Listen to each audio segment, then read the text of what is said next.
예, 잘 오셨습니다. 우리 옆에 분들하고도 좀 같이 인사 나누실까요? 잘 오셨습니다. 예, 반갑습니다. 예, 저는 서울 이쪽 끝까지 저쪽 끝에서 온 한병희 목사라고 합니다. 저는 안암동이라고 하는 곳에서 경동교회라고 하는 교회를 섬기고 있는 한병희 목사라고 합니다. 오늘 저하고 같이 나눌 말씀은 축복의 기도손이라고 하는 제목으로 이 시간 같이 은혜를 나누고자 합니다. 제게 허락된 시간이 30분 정도라 조금 빨리 진행을 해도 여러분들이 이해를 해주시기를 바랍니다. 우리 일과에서는 우리가 천국으로의 길에 대해서 말씀을 같이 공부했어요. 그리고 여러분들이 어제도 저녁에 하실 때 보니까 열심히 그 복음 제시를 이제 전하시고 뭐 읽으시고 또 목사님께서 나오셔서 시범 보이시고 이렇게 하는데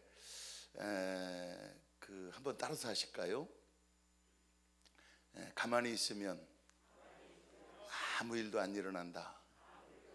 예, 제가 분명하게 아는 것은요, 이렇게 모일 때는 뭔가 되는 것 같아요. 모일 때는 뭔가 되는 것 같고, 오늘 저녁까지 이렇게 모이면은 또 저자 이것을 직접 집필하신 목사님과 사모님 오랫동안 섬기시는 교회에서 이것을 이제 하시고, 저는 1차부터 7차 국제 세미나를 다 참여를 하고, 그 다음에 뭐 팀장으로 이렇게 섬기고, 또 지금 이렇게 말씀을 전하는 강의를 하고, 또 목회자로 제가 한 30년 지금 사역을 하고 있는데, 이게 처음에 제가 4차까지는 그냥 제가 말씀을 듣고 누렸어요.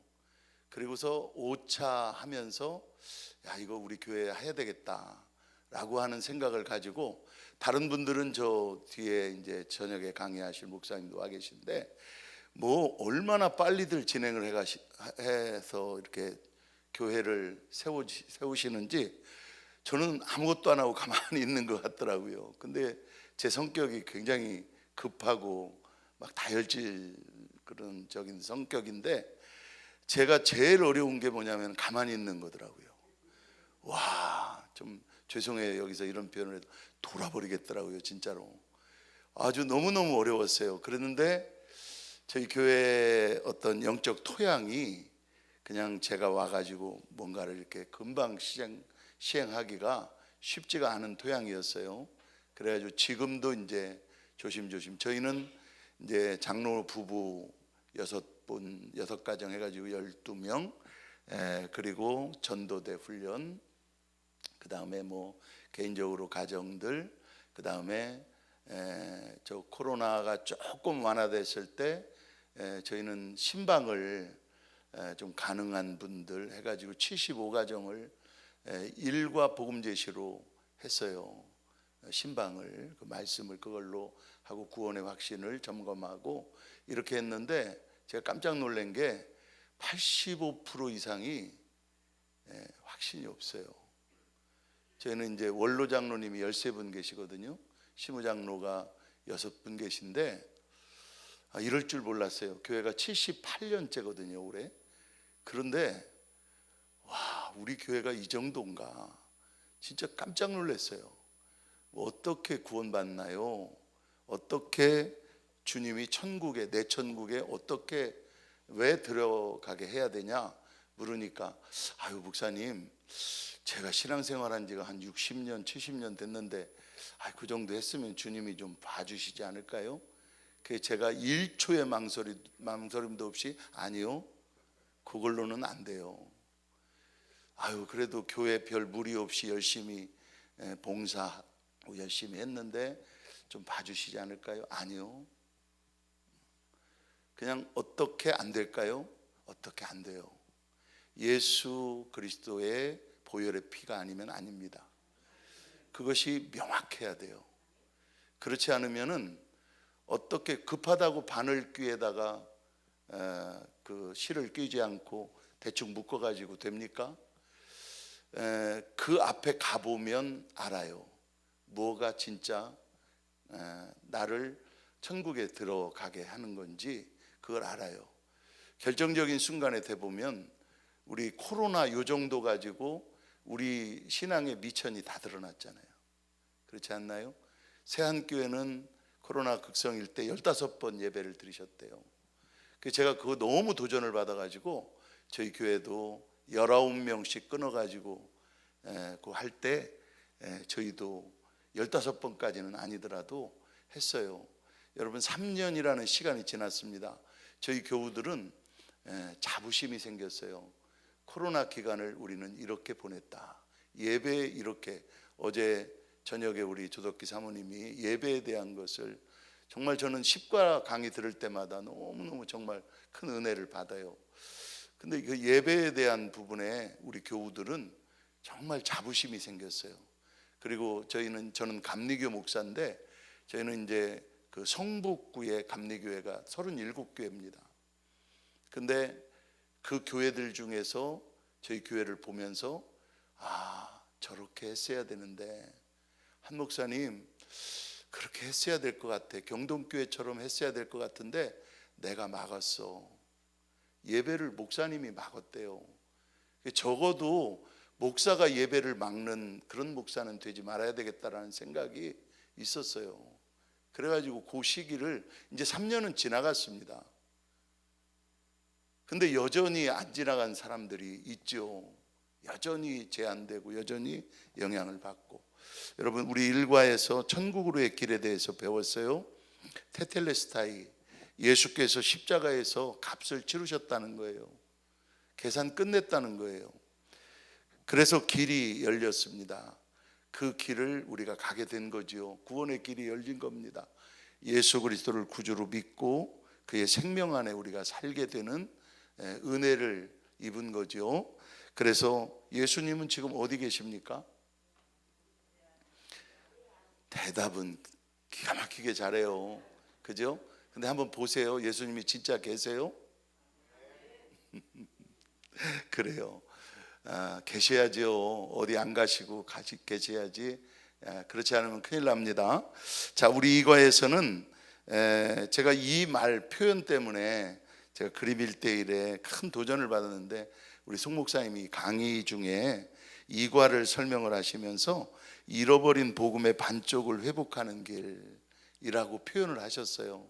여기서도 그러셨는지는 모르겠는데 저는 그 말이 너무너무 귀하고 또 이 강의를 할 때마다 저희 교회에서도 지금 양육을 하고 있는데 할 때마다 이 표현을 제가 빼놓지 않고 씁니다. 잃어버린 복음의 반쪽을 회복하는 길, 인생의 중심을 바로잡기, 주인을 바꿔야 된다는 거죠. 여전히 내가 주인 노릇하고 있으면 안 되고 기꺼이 그분께 주인 자리를 드리고 우리는 청지기로 내려앉아야 됩니다. 예수님은 구세주일 뿐만 아니라 우리의 주인이십니다. 그러면은 반드시 따라오는 삶의 열매가 있는데 순종이에요. 순종하지 않는 예수님이 주인 된 삶은 없습니다. 근데 많은 사람들이요 순종을 안 해요. 그리스도인의 가장 중요한 덕목이 순종이에요. 주님도 순종해서 하나님의 뜻을 이루셨잖아요. 그런데 그분의 교회, 그 교회를 이루는 성도들이 순종을 안 한다. 그러면 그들을 통해서 주님이 하실 수 있는 일이 뭐가 있겠습니까? 그래서 인생의 주인이 되시고 왕이 되셔야 된다. 왕이 되시면 따라오는 삶의 열매는 헌신이고 충성입니다. 내 형편, 이거 좀 어렵겠는데요. 이게 어디 있습니까? 왕이신데. 그렇잖아요. 왕 앞에 나아가는데 무슨 사정이 있고 무슨 형편이 있어요. 그냥 왕이 오라 하면 오는 거예요. 그렇지 않습니까? 하라 하면 하는 거예요. 그게 하나님의, 예수님의 왕되심을 인정하는 삶의 모습입니다. 그게 매우 중요한, 그러나 여전히 내가 주인 노릇하고 여전히 내가 왕 노릇한다.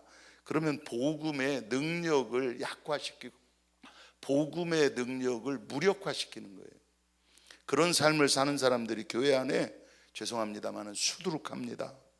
삼과에서는 풍성한 그리스도인의 삶을 위해 언제나 내 중심에는 누가 계셔야 된다고요? 예수님이 계셔야 됩니다. 이건 명확해요. 양보할 수도 없고 이것을 빼놓고 얘기할 수가 없는 겁니다. 그리고 영적인 삶을 살기 위해서 말씀과 기도가 한 짝을 이루어서 축을 이루어야 됩니다. 믿음의 성장을 위해 교제와 전도가 한 짝을 이루어서 축을 이루어야 되고요. 영혼과 삶의 부요함을 위해 나눔과 찬양, 성숙한 리더십을 위해 훈련과 섬김이 매우 중요함을 여러분들이 배웠을 겁니다. 4과 5과에서는 3과에서 언급한 영적인 삶을 살기 위해서는 반드시 말씀과 기도가 짝을 이룬 그런 영적인 축이 필요하다는 것을 우리가 배웠는데, 그것을 구체화시킨 게 4과 5과입니다. 4과 5과는 손바닥 그림을 가지고 설명을 했어요. 왜 그러냐면 말씀을 두 손으로 꼭 잡고 그 삶 가운데 승리하는 삶과 능력 있는 삶을 살아가려면 말씀을 꼭 붙들으셔야 됩니다. 그것에 대해서 우리가 말씀을 배웠고요. 지난 6과에서는 권능의 기도선에 대해서 배웠습니다. 권능의 기도는 첫째는 찬양 기도예요. 찬양은 뭐냐? 하나님이 최고예요, 하나님이 좋아요 라고 하는 게 찬양입니다. 찬양은 좋다고 많이 하면 좋으시겠죠, 그죠? 그래서 여러분들 찬양하는 삶이 되시기 바랍니다. 두 번째는 감사하는 거예요. 주신 것이 참 좋아요 하는 믿음의 고백이 감사합니다. 검지로 가리키는 모든 것마다 감사해야 되는 거예요. 모든 영역마다 감사의 표현이 있어야 됩니다. 세 번째는 고백기도, 회개기도입니다. 예수 그리스도의 십자가가 내 십자가가 되는 것이 바로 이 회개입니다. 네 번째는 도고, 중보기도요. 주는 기도고 기도의 그릇이 커지고 넓어지게 하는 기도가 바로 중보기도입니다. 그 다음에 다섯 번째는 간구드리기. 의도적으로 목사님께서 새끼손가락을 간구라고 표현하셨어요. 우리가 달라고 하는 것은 조금만 하셔도 돼요. 왜 그러냐면 다 알고 계시거든요. 그렇지만 우리가 간구해야 됩니다. 모든 결핍과 문제는 기도하라는 신호입니다. 그 다음에 여섯 번째는 믿음으로 기도해야 됩니다. 믿음은 기도의 그릇과 같은 역할을 합니다. 마지막으로 약속을 붙잡고 기도해야 됩니다. 기도가 기도되는 것은 하나님의 약속 때문입니다. 하나님의 약속이 있으니까 우리가 기도할 수 있는 거예요. 왜 그러냐면 기도하면 하나님이 응답 주신다고 하는 약속이 있기 때문에 그렇습니다. 이렇게 우리가 6가까지 쭉 말씀을 같이 공부해 왔어요. 그 다음에 오늘은 7과 축복의 기도선에 대해서 말씀을 나눕니다. 7, 행운의 숫자잖아요. 뭔가 좋은 일이 있을 것 같지 않아요? 여러분 표정을 보니까 싫은 표정인데 좀 웃어보세요. 마스크를 좀 가려 있어도 우리의 얼굴에 환한 웃음이 있으면 더 제가 없는 힘도 낼 것 같아요. 그죠? 예. 여러분, 새가 살아있으면 개미를 먹어요. 그러나 새가 죽으면 개미가 새를 먹습니다. 살아있다는 것이 이렇게 중요한 겁니다. 전도서 9장 4절에 보니까요, 산 개가 죽은 사자보다 낫대요. 사자도 죽어 있으면 아무 소용이 없다는 거죠. 성령의 역사, 말씀의 역사, 그 다음에 복음의 역사가 없는 삶을 살고 싶다면 예수의 생명력이 없으면 됩니다. 그러면 뭐 노력할 필요도 없고 자연스럽게 그런 삶을 살게 되죠. 이런 사람의 특징은 뭐냐면 전도도 안 되고요, 전도도 못 하고요, 전도도 안 합니다. 그런 사람들이 교회 안에 죄송하지만 너무 많아요. 복음의 생명력을 잃어버린 사람들. 예수의 생명으로 우리가 살아야 되는데 예수의 생명을 잃어버리니까, 생명력을 잃어버리니까 그냥 교회 다니는 사람이 되는 거예요. 그리고 말씀이 괴로워요. 지난주에 기쁘기도 하고 궁금하기도 한 일이 저희 교회에 일어났는데, 젊은 권사님 가정이 그 부인 집사가 막 해가지고 교회를 떠났어요. 이 교회 모습이 아니래요. 근데 지난주에 다시 왔어요. 너무 궁금한 거예요. 왜 왔을까? 여전히 그 목사가 그대로 있고, 그 뒤에 들리는 얘기가 목사님이 너무 헌신을 강조한대요. 그때보다 더 강조하고 있는데 저 사람은 어떻게 여기서 버티려고 왔을까? 아직 개인적으로 얘기를 나눠보지 않았기 때문에 다시 오신 이유를 제가 아직 들어보진 못했어요. 근데 어쨌든 한두 주 안에 제가 그 이유를 좀 듣고 싶고 묻고 싶은데, 제 아내가 절대 묻지 말라고 하는 이유를 잘 모르겠지만 저는 정말 궁금해요. 왜 다시 왔을까? 그 목사 그대로 있고 그때보다 더 심각한데 그림 1:1 훈련도 받아야 되는데 이 사람 어떻게 할까 하는 생각이 들기도 합니다. 여러분, 전도도 안 되고 전도도 못하고 전도도 안 합니다. 그 교회가 생명력이 있는 교회면요, 뭔가 영혼을 구원할 수 있는 그런 통로가 되는 것들이 더 많이 열려요. 갈수록 자꾸 열리는 거예요.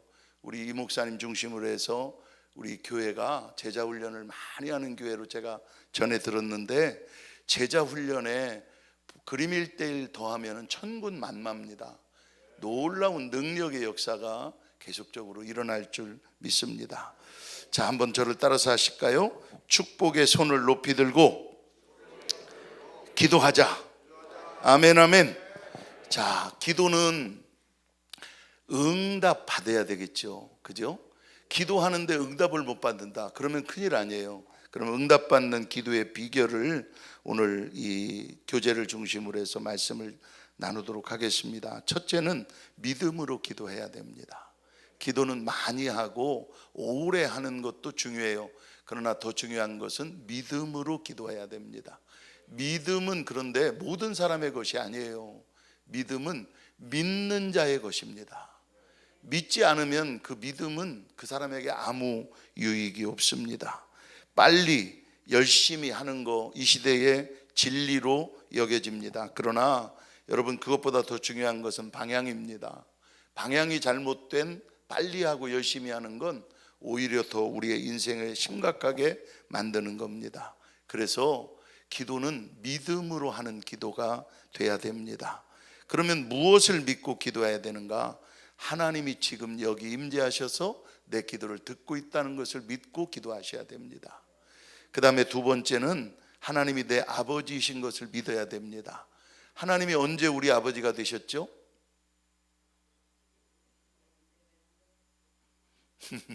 믿을 때, 영접할 때 하나님의 자녀되는 권세를 주셨죠. 그때 우리가 믿고 영접할 때 하나님이 우리 아버지가 되셨대요. 아멘, 아멘. 예. 그 다음에 세 번째는 구하는 자에게 좋은 것을 주시는 아버지시다. 마태복음 7장 11절 말씀입니다.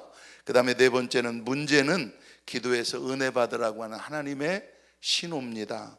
그래서 문제가 있으면요, 하나님이 더 좋은 것 주시려고, 더 크게 더 넓게 하시려고 우리에게 신호를 주신 것이다. 아멘.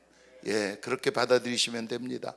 마지막으로 무엇을 믿는가? 약속을 믿고 기도해야 됩니다. 그럴 때 하나님의 응답의 역사가 나타납니다. 그 다음에 두 번째 응답받는 기도의 비결은 하나님의 뜻대로 기도하는 겁니다. 여러분, 정말 이 말씀이 중요해요. 응답받는 기도의 비결은 하나님 뜻대로 구하는 겁니다. 하나님이, 여러분 잘 들으시고 메모하시면 좋습니다. 하나님은요, 우리가 원하는 것이 아니라요, 우리에게 필요한 것을 주시길 원하세요. 내가 원하는 것을 얻어내는 게 절대 기도가 아닙니다. 하나님이 우리에게 필요한 것이 무엇인가를 아세요. 그것을 기도하는 거예요. 너희는 먼저 그의 나라와 그의 의를 구하라. 그것이 우리에게 먼저 중요한 거예요. 그래서 그것을 먼저 구하라고 말씀하시는 겁니다. 그래서 우리가 꼭 기억해야 될 것은 하나님 뜻에는 관심이 없고 내가 뭔가 기도라고 하는 통로를 통해서 얻어내려고 하는 그런 목적으로 기도하시면 절대 안 됩니다. 그래서 어떻게 하나님 뜻대로 기도할 수 있는가? 첫째는 네 가지를 쓸 텐데요. 첫째는 하나님의 약속의 말씀을 붙잡고 기도해야 됩니다. 기도 응답 많이 받은 대표적인 인물을 하면 조지 밀러를 얘기하죠. 5만 번 이상 기도 응답 받았다는데, 여러분 기억하셔야 될 것은 그분이 5만 번 이상 기도 응답 받기 전에 그분은 200번 이상 성경을 통독했다는 거예요. 그러니까 말씀이 그분의 기도에 녹아져 있고 기도의 전부였어요.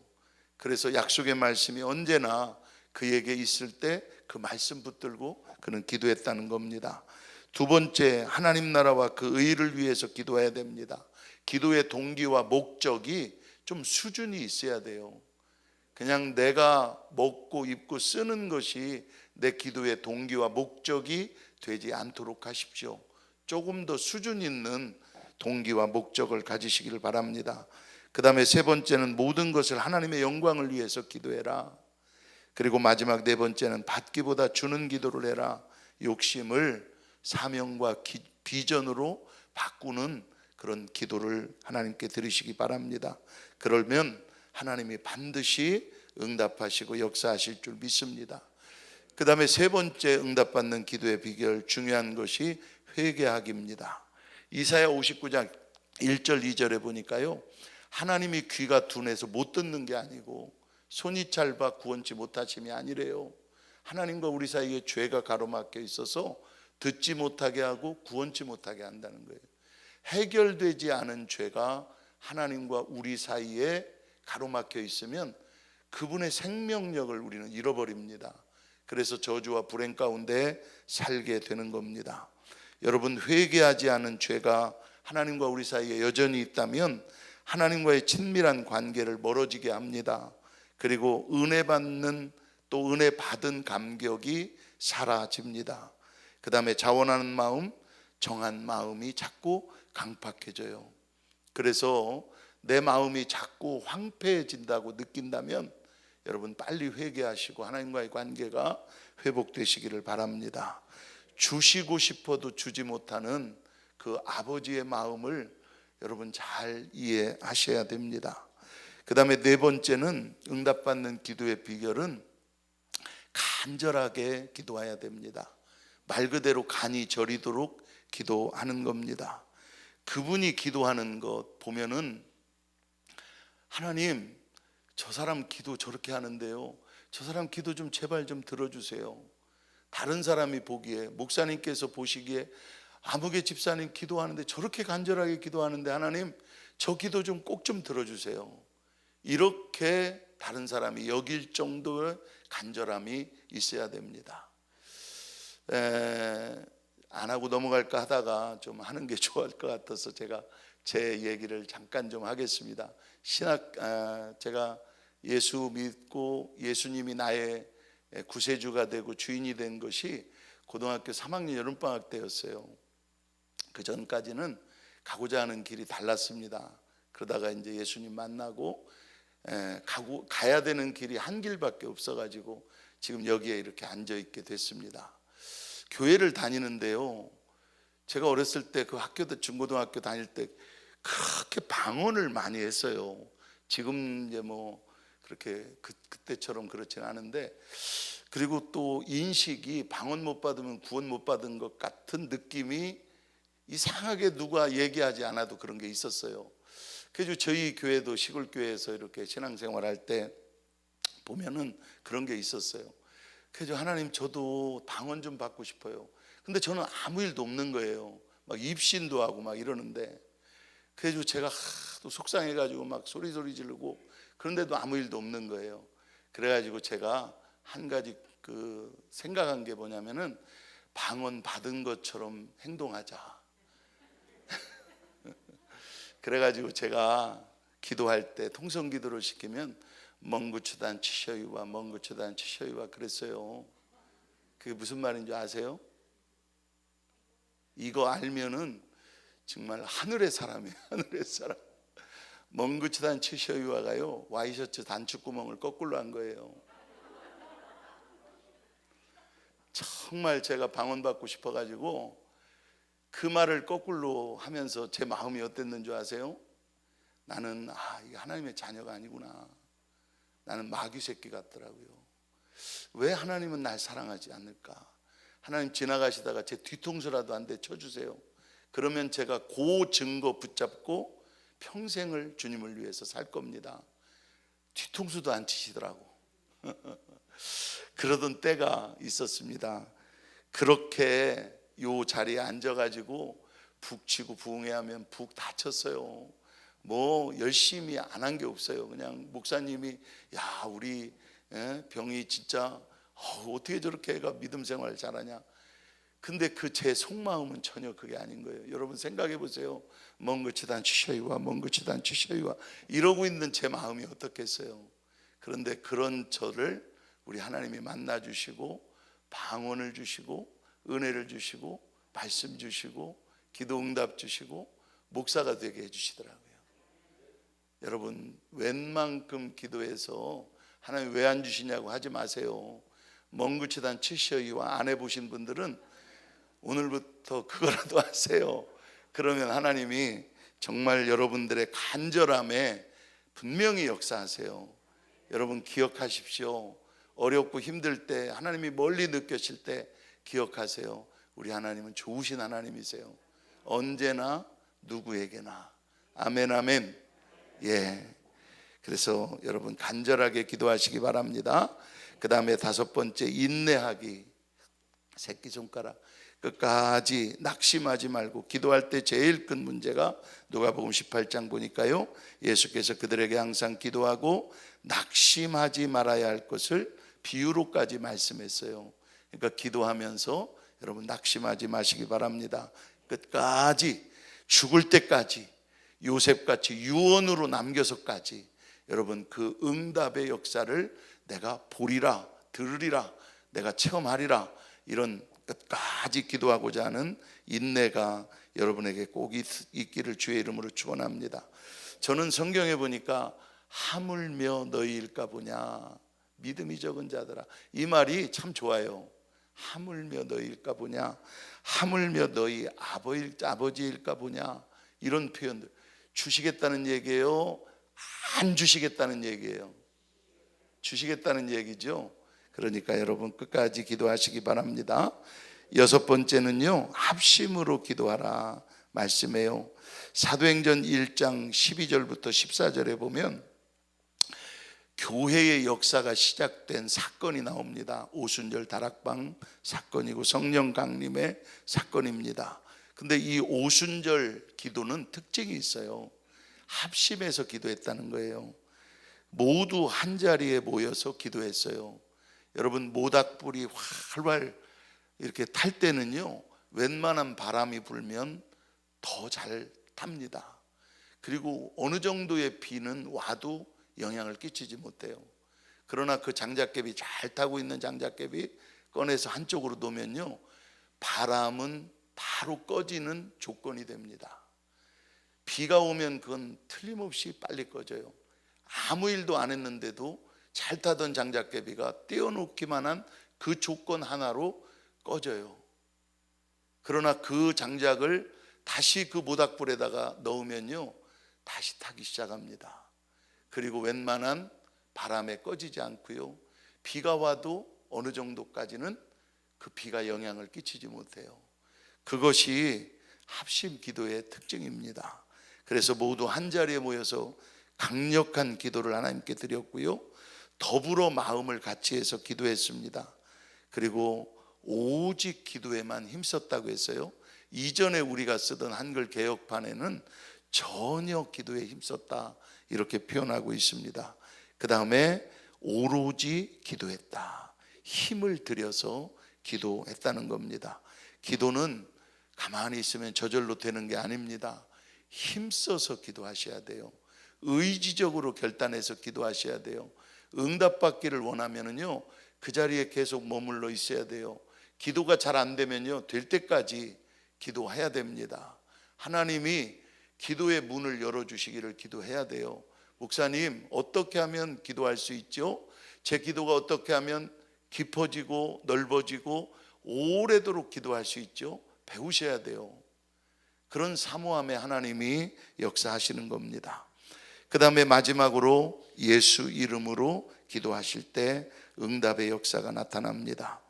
여러분, 예수 이름으로 기도한다는 것은요, 예수님의 하나님 되시는 신분과 권세가 그 이름에 들어있다는 의미이기도 합니다. 또 다른 의미는 예수님이 이루신 구원의 능력과 권세가 그 이름에 들어있다는 얘기입니다.